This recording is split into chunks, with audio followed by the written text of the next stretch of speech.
Hello everyone, today we are looking at a 2025 study by Wojciech and Prestaga. Most EV safety research focused on the battery cell themselves, but they found a gap in the safety net, which is the liquid leaks.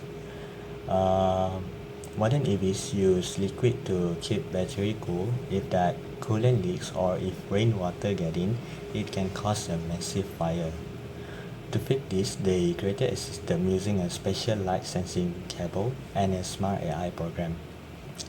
The goal is to detect this leak without using traditional electrical sensor, which can actually be dangerous inside a high voltage battery. It is basically a liquid alarm that uses light instead of electricity.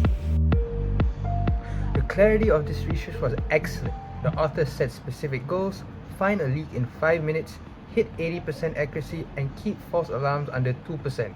Having these targets make the entire study very easy to follow. For the methods, they really put in the work.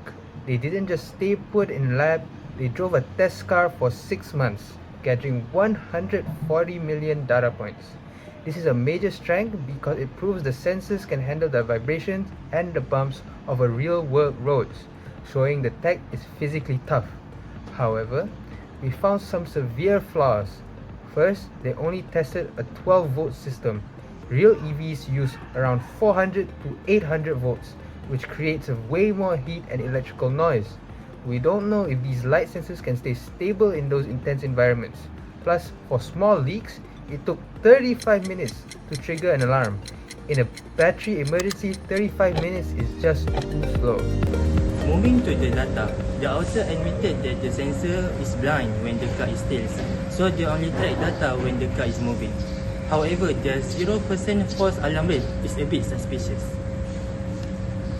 To get the perfect data, they use data crashing, smoothing the signal so much they might have hidden a very important glitches. Plus, if the leak is very small, the water droplet just hide under the sensor without ever noticing. As for the limitations, the authors completely forgot about the weather. A real car faces a negative 40 degrees Celsius in the winter and 85 degrees Celsius in the summer.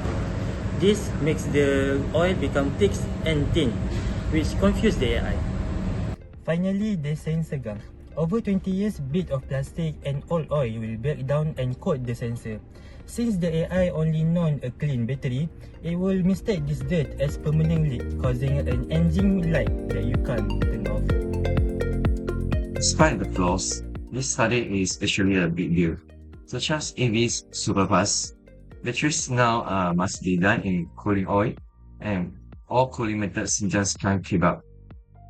This light sensing tool is a great solution because it does not run or get confused by electricity.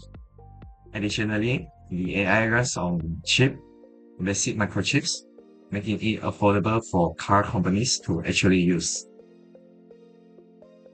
However, there are some ethical red flags. Because one author works for a car parts company that keep the raw data secret, our scientists cannot double check the map, so we basically have to take their word for it. Finally, they use about 16 liters of toxic oil for every single case, but never explain how they dispose of that waste.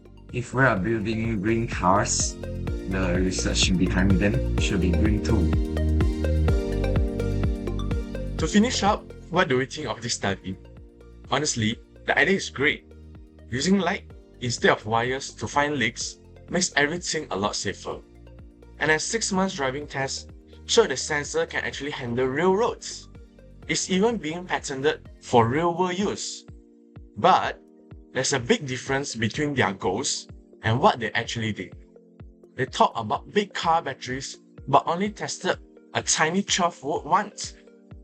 Plus, with the big sensor being blind when the car is parked and taking 35 minutes to find a leak, it's not ready for real-world cars yet. Overall, it's a good first step, but they really need to do more work about it. And I think this is all of our video. Thanks for watching.